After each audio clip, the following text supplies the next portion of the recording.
Olá, videocast do Colégio Deon, chegando até a sua casa, até você pelas redes sociais, mais uma vez aqui da UniTV-SC, Colégio Deon, Fundação Inovessa Sul. É uma alegria poder chegar a você com conteúdos, com temas relevantes. E hoje nós convidamos as professoras do 5º ano do Colégio Deon, que vão nos apresentar o projeto que está sendo desenvolvido ao longo deste ano. O projeto que tem como título Autoria na Literatura e na Vida, sou autor da minha história. E nós estamos recebendo aqui no estúdio, para este programa, a professora Cíntia, que está aqui ao meu lado, também as professoras Tamires e Alessandra, que trabalham nos 5º anos do Colégio Deon. E elas vão nos contar o que é esse projeto, como é desenvolvido e, sobretudo, quais são os resultados que nós esperamos do ponto de vista pedagógico, tá ok? Então, nós vamos começar, como são 3 entrevistadas, eu vou chamando cada uma delas aqui para que você entenda. E se ficar curioso, claro, venha ao colégio para conhecer. Você que tem filho em idade escolar, venha conhecer o Colégio Deon, porque o trabalho que a gente faz aqui realmente é diferenciado. E eu vou começar perguntando para a Cíntia aqui. Cíntia, fala um pouco para a gente assim, qual é o título desse projeto e como é que vocês chegam ao título também? Então, o título do nosso projeto é Projeto Autoria, né? Na Literatura e na Vida, eu sou autor da minha história. Tá? Como é que a gente chega a esse título?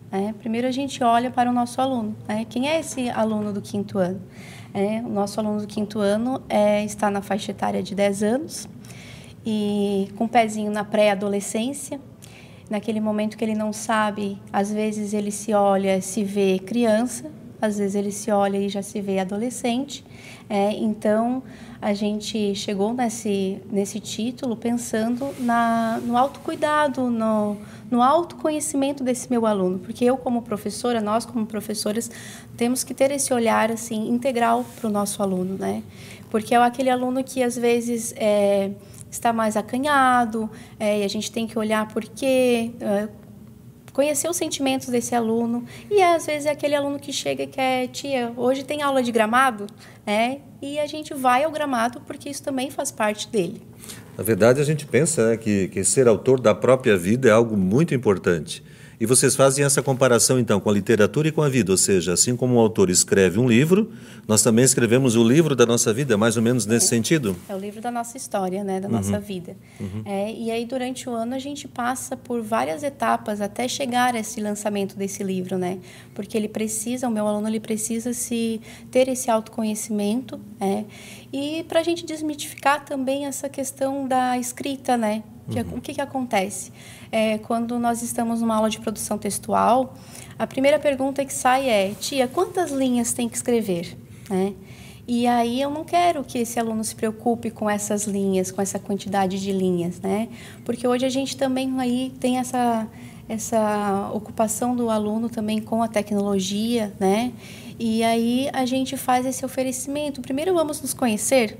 E aí a gente traz um livro, né, que nós escolhemos para trabalhar durante o ano, para que ele se desenvolva, né, desenvolva essa escrita com mais, como é que eu vou te dizer, mais liberdade, sem medo de escrever, sem medo de escrever. Acho que a gente já sabe isso, mas não tem problema nenhum repetir a importância da leitura.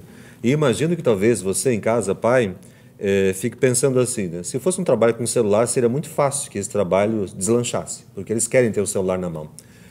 Mas não é muito comum hoje as crianças terem livro na mão. Talvez esse projeto traga uma coisa fantástica, que é colocar o livro na mão das crianças. Quando vocês falam em ler, como é que é a recepção das crianças? Vocês percebem que crianças em que as famílias leem mais, é mais fácil esse projeto ser implantado? Tem resistências? Que tipo de resistência vocês precisam trabalhar com as crianças para entender essa importância do ato de ler? Quando o aluno vem já com a leitura de casa, é muito mais simples, né, de introduzir o assunto, de falar do projeto. E minha primeira fala no início do ano com os meus alunos é que nós vamos sempre ter um momento leitura. Daí eles me perguntam, tia, momento leitura é parar tudo e ler? Sim, parar tudo e ler. Porque esse é o momento, né? A aula de língua portuguesa é para isso. Então, quando o aluno vem com com esse costume é mais fácil. Mas não é uma coisa impossível quando o aluno não vem também. Por quê? Porque ele vê o amigo, ele vê o colega ali tomando gosto pela leitura e ele quer também. Porque ele vai ter repertório, ele vai ali ter mais criatividade. Então, eu acho que em grupo fica um trabalho muito mais fácil também, introduzir a questão do gosto pela leitura. E eu fico pensando assim, da dificuldade que talvez que os alunos tenham até para ter acesso ao material, porque tudo hoje está muito online e as pessoas talvez não tenham o hábito de comprar livros físicos para ter em casa, né? Eu sou apaixonado por leitura, leio muito, sempre digo isso aqui no programa, digo para os alunos também. Mas as famílias também, quando a gente fala que a família tem que ler junto, né? Como é que vocês percebem isso? A família, embora a gente tenha um projeto lá no 2º ano do Leitor de Ouro, né? Nem sempre a gente consegue que a criança continue nesse hábito, porque hábito que não é cultivado morre. Tá? Então, quando chega lá no 5º ano, vocês veem que eles já estão assim, com um pouco mais... Claro, estão pré-adolescentes, os interesses são outros, mas existe essa resistência à leitura? Existe um pouquinho, sim. Existe um pouquinho, né? Mas é como eu te falei, a partir do momento que a gente começa esse costume em sala de aula, eles levam para casa. E aí eles levam para casa e aí os pais também, a gente percebe que os pais, eles têm essa preocupação, esse compromisso de dar o exemplo, né? Uhum. Eu sempre falo para os pais e para o aluno também, a família é o exemplo, né? Então, assim fica, trabalhando juntos, fica tudo mais fácil. E aí tem esse processo da leitura, começa também pela escolha da obra, né? Nós escolhemos aí o livro de Anita, que é da escritora da Edila Zin, que é uma escritora local nossa, né? E isso também ajuda bastante no processo.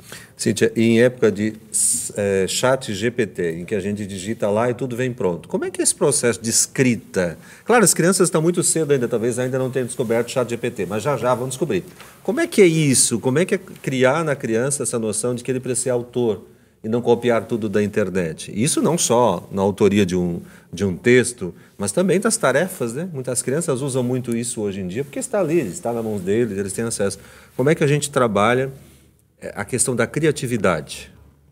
Então, primeiro de tudo é a questão do costume da nossa leitura, né? Leitura diária ali. Eu tenho 6 aulas de língua portuguesa com os 5º anos e a gente todos os dias paramos para a questão da leitura. A mudança de ambiente da leitura também, isso eu vejo que ajuda bastante na questão da criatividade, né? A tecnologia entra sim, né, nesse processo, quando depois de passar pelo todo o processo, por todos os eventos que a gente faz durante o ano com eles, aí nós vamos à Sala Tech e aí o Chromebook entra como uma ferramenta, porque o que acontece? Esse meu aluno, ele tem que dar um sentido, um significado para o que ele está fazendo. E aí eles me perguntam, mas a gente vai escrever um livro para quê? Para quem? Nós vamos escrever um livro para a nossa família, para o público que quiser ler. Então, aí dá um sentido, e aí eles se empenham muito na questão da criatividade, porque eles sabem que o primo vai ler, a avó vai ler, assim, ó, é uma coisa, eu chego a me emocionar, assim, porque quando eu entrei na escola, esse projeto foi um presente para mim, como professora de língua portuguesa, porque é muito bonito, assim, ver o desenvolvimento da criança, assim, do aluno durante o ano. Que bom. E vamos agora, então, fazer algumas perguntas para as outras colegas que estão aqui também, a Tamires e a Alessandra, e aí vocês podem escolher quem vai responder primeiro. Qual que é a primeira atividade que vocês realizam para introduzir o tema? Como é que chegam com isso para as crianças, né? Como é que vocês contam a novidade para eles? Então, a primeira atividade que a gente realiza, né, voltada para o projeto, é a questão do estudo sobre memória. O que é memória, para eles entenderem, né? E daí a gente começa a conversar, né? O que é memória para vocês? E eles começam a compartilhar algo. E uma atividade bem especial que a gente preparou foi a confecção da caixa de memórias, onde ele escolhe um objeto que ele pode pôr ali dentro que marcou a sua história até o momento. Então, é um momento assim, bem emocionante, porque eles tiram coisas, né, da infância, algo que ganhou de um avô, de uma avó, que marcou, né, a história deles, e a gente trabalha que essas memórias, elas constituem eles, né, como crianças e vão fazer parte da história deles. Que coisas que eles colocam nessa caixa, assim? Só fiquei pensando, o que vem nessas caixas aí? Então, a ideia é que eles tragam um objeto que foi marcante para a memória da família, né, ou para a memória deles. Então, aparecem vários objetos. É uma atividade assim, ó, emocionante, né? Tem crianças que trazem, por exemplo, agora, né, teve uma aluna que trouxe a última carta escrita pelo avô, né? O avô estava doente e o avô deixou uma carta. Essa carta, ela ficou emoldurada num quadro. E ela levou, né, para a escola, apresentou essa carta e foi bem emocionante. Então, tem crianças que também trazem objeto dos pais, uma máquina de datilografia, que era muito importante para o pai, né, que representou um período da vida do pai. Eles acabam trazendo algum objeto que marcou a infância da mãe, um álbum de figurinhas que era do pai, né, que o pai guarda com todo carinho e acaba repassando para a criança. Eles levam, também apresentam. Então, teve uma situação de um aluno também que levou, eu achei bem interessante, um jogo de xadrez que era do avô. O avô competia, né, e ganhava, era fera ali no xadrez, e ele deu esse xadrez, jogo de xadrez, para o neto. E o neto levou com todo cuidado, com todo carinho, contando e narrando para os colegas de sala de aula o que o avô dele foi, como o avô jogava, né, as medalhas, as conquistas do avô. Então, é uma atividade muito linda, mexe mesmo com o sentimento das crianças, mexe com a emoção, mexe com a memória, enfim, é bem interessante essa atividade. E é bom que tem um componente pedagógico e psicológico muito bom, que é trazer memórias positivas do passado. Elementos que têm um significado muito rico afetivamente e que podem evocar boas lembranças, né? Geralmente do passado a gente acaba buscando experiências negativas, o que faz sofrer, né? Mas com essa atividade a gente vai lá e busca do baú da nossa história aquilo que é significativo, que é importante, né? Isso é muito bom. E por que vocês escolheram o livro da Anita, ou de Anita? Por que esse livro? Então, o porquê da escolha do livro, né? O livro de Anita. Primeiro, porque a Anita escreveu a sua própria história, né? Ela foi autora da sua história. Apesar dela viver pouco tempo, ela deixou muitas memórias. E no projeto Autoria, como a Cíntia colocou, as crianças escrevem a sua história. Elas são autoras da sua própria história. Outro motivo para a escolha do livro foi trazer, né, para o conhecimento das crianças a história dessa heroína. A Anita Garibaldi é conhecida internacionalmente. Ela é uma heroína dos dois mundos, então é uma personalidade daqui da nossa região. Então, a importância de trazer para as crianças o conhecimento, né, dessa personalidade, dessa heroína, Anita Garibaldi. Muitas pessoas não conhecem, não valorizam, né, a história de alguém que era daqui e que é reconhecida, né, fora do nosso país. Então, foi outro motivo para a escolha. Através do livro também, né, outra abordagem que a gente consegue fazer é a contextualização histórico-geográfica que tem ali, né, em toda a história de Anita, retratada no livro.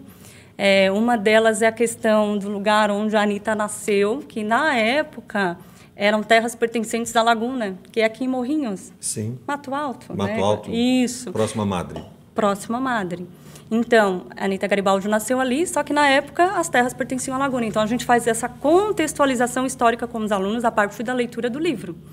Também a questão, né, econômica, atividade econômica desenvolvida nessa época, o sistema de governo. Então, de uma maneira assim, mais leve, né, para que a criança consiga compreender, mas a gente está trazendo, né, essa contextualização histórico-geográfica a partir, né, da história, o livro de Anita. Então, é bem interessante. Quando a gente era criança, a gente se impactava muito quando o professor começava assim, era uma vez. Qual é o impacto que vocês percebem quando vocês começam nesse processo de contação de história? O que bate lá na criança? O que vocês percebem? Então, a contação de história, na verdade, foi uma proposta assim, bem interessante. A ideia até surgiu da coordenadora da Clésia, né? Dos professores, né, interpretarem o papel da Anita e do Giuseppe Garibaldi. Então, o que a gente fez? A gente preparou, organizou toda uma contação de história, né, baseada nesse livro. E fizemos uma dramatização da história de Anita através do livro, onde as professoras de história fazem o papel da Anita Garibaldi e o professor de inglês, o professor Kleber, faz o Giuseppe Garibaldi. Então, é uma atividade encantadora, por quê? Né? Primeiro, os professores estão ali dramatizando, né, a história. Segundo, eles conseguem, né, depois da leitura do livro, com a contação de história, compreender muito mais, né, os fatos, a história em si. Então, é algo que fica marcante na memória das crianças, dos alunos do 5º ano, né? A tia Leo, a tia Tamires, a Anita Garibaldi, o tio Kleber, o Josepe Garibaldi. Então, é interessante, através dessa atividade lúdica, né, dinâmica, que é uma contação de história, eles conseguem compreender melhor aquela história que está sendo retratada no livro. Então, uma geração extremamente visual, né? Que gosta de representação, de vídeo, fica muito marcado. E Tamires, me conta, vocês fazem uma viagem à Laguna também. Qual que é o objetivo dessa viagem? Então, de conhecer todo esse espaço que é retratado no livro. Então, nesse passeio, né, os professores acompanham os alunos e a gente conhece onde, né, o museu, faz todo o passeio conhecendo os lugares onde Anita, né, onde se passa a história de Anita no livro da Edila Lazim. Isso, então, o passeio, complementando a Tamires, o passeio, né, seria como se fosse uma culminância de todo aquele trabalho que foi desenvolvido durante o ano, né? Então, lá em Laguna, a casa de Anita. Lá na casa de Anita, né, foi o lugar onde a Anita vestiu-se para o seu primeiro casamento com o Manuel. Lá na casa de Anita, então, tem um acervo com objetos, documentos, imagens que conta, né, a história de Anita Garibaldi. Também temos o Museu Anita Garibaldi, né, que também tem um acervo com móveis, documentos, imagens que falam um pouco da Revolução Farroupilha, a questão ali da República Juliana, fala também um pouco da história de Anita. E, por fim, a gente faz um passeio, né, monitorado pelo Centro Histórico de Laguna, que possui um dos mais belos conjuntos arquitetônicos tombados de Santa Catarina. E o que acontece? Em história, nós também trabalhamos o conteúdo patrimônio histórico-cultural, a questão do tombamento, o trabalho desenvolvido pelo IFAM. Então, tudo aquilo que foi trabalhado em sala de aula, nesse passeio de estudo, a criança consegue, né, compreender melhor, né? A aprendizagem fica enriquecedora. E o objetivo também principal do passeio é instigar, aguçar o olhar dessa criança, para quando essa criança for ao museu, ela não olhar uma obra de arte simplesmente por olhar, né? Ela precisa apreciar. Então, quando vai ao Centro Histórico de Laguna, ela entende, né? Por que aquela construção foi feita desse jeito, né? Representa o povo daquela época, a cultura, a tradição. Por que não pode ser destruído? Por que precisa ser preservado? Porque ali tem história, ali tem memória, que outras pessoas precisam conhecer também. Claro que eles não aprendem tudo num dia só, é muita informação, mas o objetivo maior é estimular a criança a pesquisar, investigar, se interessar pela história, né? Então, um passeio bem interessante. Dá vontade de voltar para o 5º ano e com vocês. Dá vontade. Fiquei pensando aqui, desta forma, então, vocês vão ajudando o aluno a entender que, assim como a Anita construiu a sua história, com todo o seu contexto, dificuldades muito maiores do que a gente possa imaginar, mas ela não deixou de ter um objetivo de vida e foi construindo a sua história, apesar das tribulações que o caminho, né, da vida dela, a gente sabe que foi cheio de tribulação. Que legal isso, também dá para trazer essa reflexão, né? Nós vamos lá, visitamos, não é a história pela história, mas tem um significado, representa a vida de alguém. Assim como eles são autores da própria vida, né? Eles podem mudar a qualquer momento a sua trajetória, né? Eu sempre falo isso para eles. A Anita, ela é o exemplo disso. Olha onde saiu uma cidade catarinense muito pequena, né? Casou muito cedo, né? A Anita foi uma criança que se casou muito cedo, né? E ela conseguiu mudar toda a sua história. Então, se a Anita conseguiu, por que o meu aluno do 5º ano não consegue? Vê só que bonito, você que está nos assistindo, né? Pode parecer a princípio só assim, uma atividade com um livro. É muito mais do que isso. É formação integral do ser humano. Nós estamos trabalhando aqui certamente questões de língua portuguesa, geografia, de história, mas também estamos trabalhando autoestima, estamos trabalhando autoconhecimento, estamos trabalhando empreendedorismo, uma série de questões que ajudam essa criança a se formar do ponto de vista da sua integralidade como pessoa. A olhar para alguém que é um modelo de alguém que lutou, né, contra uma série de dificuldades e que superou e que se tornou heroína de 2 mundos, né? E a gente faz um outro evento ainda, meninas, que é o Café Literário. O que é esse Café Literário? Então, o Café Literário é um momento bem especial, onde nós organizamos um espaço afetivo para que eles possam ter essa troca com a autora do livro, né? Com a autora do livro, ela é tubaronense, né? Então, eles começam, né, a fazer questionamentos. É um momento assim bem descontraído, onde eles preparam alguns lanches junto com a família também, para depois dessa conversa com a autora nós podemos, né, ter esse momento de confraternização. Como a Tamires falou, semana passada foi o nosso café literário. E foi muito bonito, assim, porque se envolve a família.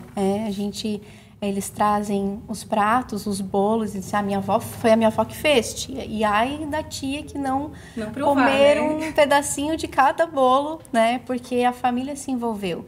E a parceria com a Edila é fundamental, e outra coisa que eu sempre falo para eles, a gente trouxe uma escritora local, porque eles têm aquela coisa, um escritor, né? Teve um menino que me disse que quando ele era muito pequenininho, ele achava que o escritor estava dentro do livro, da página do livro, né? E aí quase uma figura mitológica, assim. Isso. E aí vem a Edila, um super parceira, até um pouquinho antes de vir para cá, ela esteve lá na escola com uma turminha porque foi questionada no café literário sobre o valor do lançamento de um livro. E ela fez uma cotação e pediu uns 10 minutinhos da minha aula porque ela queria ir lá tirar a dúvida, né, dos meninos que disseram que estavam produzindo o seu livro. Então, assim, é uma parceria que nota 1000. E esse contato com a Edila também, né, contando uma experiência com a minha filha, aí ela teve contato com a Edila e disse, mãe, hoje a autora me inspirou a escrever um livro. Eu vou escrever um livro. E eu achei que ela ia esquecer, que fosse só um comentário. Para minha surpresa, ela preparou esse livro e trouxe. Mãe, já escrevi o meu livro. Então, assim, é algo que ela se inspirou, né, desse contato com a Edila. Devo testemunhar que a minha filha também gosta muito de escrever e o mérito é muito de vocês também, porque vocês passaram pela vida delas como professoras e ela gosta muito de escrever e é muito cheia de ideias também, né? E gosta de ler, né? Acho que esse é um hábito que eu ensinei. Mas é muito importante assim para a história da criança, né? Porque a gente sabe que quem lê muito vai escrever bem, vai falar bem, vai se comunicar bem, porque neste mundo, inclusive, é muito importante, né? E como é que a gente finaliza esse projeto? Então, esse projeto ele é finalizado depois de todo esse processo, esses eventos, né? Essas brincadeiras também. Nós temos aí no final do ano o lançamento do livro deles, né? Cada 5º ano faz o seu livro, escreve o seu livro, e nós temos na bolha aí com um encerramento que a gente diz que seria a formatura do 5º ano, né? Porque eles estão se despedindo aí do Fundamental. Com o lançamento de um livro. Com o lançamento de um livro, né? É muito legal, assim, perceber que esse sujeito, né? Esse aluno, ele deu sentido, ele deu significado à aprendizagem dele. Então, eles estão já bem ansiosos, assim, para esse lançamento no final do ano. E a gente diz com toda certeza que o bom aluno que está lá no ensino médio, que escreve boas redações e que tira uma boa nota na redação do vestibular, do Enem, começou o seu processo aqui. Porque ele não se transforma num bom escritor lá no ensino médio. Ele vem aprendendo desde a educação infantil, criando contextos, desenvolvendo linguagens, repertório, para de fato se tornar um grande escritor lá no ensino médio. É todo um processo. Por isso que nós damos tanta importância a isso. Mas agora eu quero surpreender aqui as nossas amigas com 3 perguntas, bem rapidamente, aqui as nossas professoras. Estamos quase chegando no final do programa, então, 3 perguntas bem rápidas para vocês responderem. Quando é que começou a história de vocês com o livro? Quando é que vocês se tornaram leitoras? Como é que está sendo o processo de vocês de autoria da própria vida? E o que ser professora significa na história de vocês, de vida?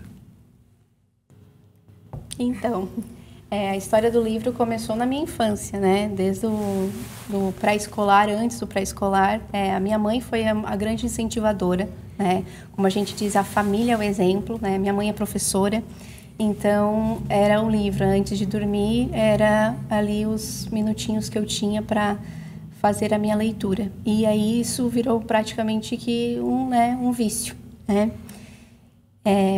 Outra pergunta? Autoria de vida. Então, a autoria de vida, como os meus alunos, começou também muito cedo. Eu tenho uma história aí, como todas as amigas, nós temos uma história que a gente entende que nós vamos mudar, nós contamos com a parceria das pessoas, da família. Eu acho que a questão de ser professor também, ninguém consegue ser professor sem um suporte. Atrás de uma professora sempre tem uma família. Eu tenho o meu marido, tenho o meu filho, porque eles precisam entender que essa profissão vai muito além da sala de aula. Ótimo, e vai mesmo. Quem casa com professor tem que ter paciência, sobretudo quem é da área da pedagogia, porque elas adoram um monte de projetos, né? A gente sabe quando é uma pedagoga, quando é carregado de bolsas, né? Olha, ali vai uma pedagoga, alguém vai que trabalha nos anos iniciais. Tamires. Então, contato com o livro foi na escola. Os meus pais não estudaram muito, mas os professores me incentivaram. E, sobretudo, uma professora de história me inspirou a ser professora. Ela disse, olha, quem está pensando em escolher uma profissão, professor, nem um robô, nem uma máquina vai substituir. E eu fiquei com aquilo na cabeça. Então, quando eu estava no terceirão pensando, assim, o que eu vou ser? Eu disse, eu gosto de criança. Eu acho que eu vou ser professora, porque eu também não gosto de rotina, porque eu já trabalhava. E eu trabalhava numa empresa onde todo dia era a mesma coisa. Eu disse, mas eu não gosto de rotina. Então, foi isso que me instigou, e também contato com a leitura, e escolher a minha profissão. E, como autora da minha vida, a minha família me inspira muito. As minhas memórias com os meus pais, as minhas irmãs. Então, essa união da família, eles dão suporte para mim escrever a minha história. E ser professora entrou nesse contexto todo? Isso, eu sou encantada, Eu adoro os pequenos e eles não só aprendem, a gente aprende muito, muito com eles, Não, a gente não só ensina, a gente aprende muito com eles. Que bom. Tia Lê. Então, contato com os livros também foi só na escola. Os meus pais não tinham esse hábito, pessoas bem simples, então assim não tinham esse hábito de leitura. Então, meu contato com a leitura foi na escola também. O ser professora, eu comecei a fazer a faculdade de Direito. Fiz 1 ano a faculdade de Direito. Mas a minha casa era sempre cheia de crianças, de amigos, de vizinhos, para eu estar ensinando. Eu sempre gostei de estar ensinando, de estar ajudando. E quando eu entrei no curso de Direito, fiz 1 ano, eu acho que não estou feliz aqui. Não estou feliz. Eu acho que meu lugar é no magistério, ser professora. Eu gosto do contato com as crianças. Troquei. Na época, até o coordenador, não, você vai trocar para pedagogia, já fez 1 ano? Não, mas é o que eu quero. E eu acho que foi a escolha mais feliz que eu já fiz, porque eu me vejo professora, eu respiro, isso eu gosto. São 22 anos de profissão. E eu adoro chegar na sala e sorrir com os alunos. É uma profissão que exige, bastante. Mas você não consegue fazer de conta que você é uma professora ou que você gosta e não gosta. Você tem que gostar, para estar junto com os alunos. Então, eu adoro a minha profissão, amo de paixão meus alunos. Autoria de vida, a minha história ainda está sendo escrita, está sendo construída. E também, como a tia Tamires falou, professora Tamires, a minha família é a minha base, estão sempre ali do meu lado, me ajudam no dia a dia a escrever essa minha história com muito amor no coração, muito afeto, muito carinho, muito respeito. É isso. Que bom, que bom. Essas últimas perguntas eu sempre faço no intuito de realmente trazer essa carga de emoção de que a vida dá certo. Quando a gente quer, a vida dá certo. E a importância do livro, a importância da família, a importância do contexto. Nós agradecemos muito a participação de vocês 3 hoje, que com certeza trouxeram ao nosso programa muita riqueza, muitas memórias positivas e esse grande incentivo. Se há um presente que pai e mãe vocês podem dar a seu filho, é desenvolver neles o hábito da leitura. Isso fará muita diferença vida fora de cada um deles. Nós agradecemos a sua audiência, convidamos você a estar sempre ligado aqui no programa Deon Videocast, acompanhe as nossas redes sociais e se você não é nosso cliente, ainda nosso parceiro, venha fazer parte da família Deon, agende uma visita, nós estamos esperando por você. Até lá!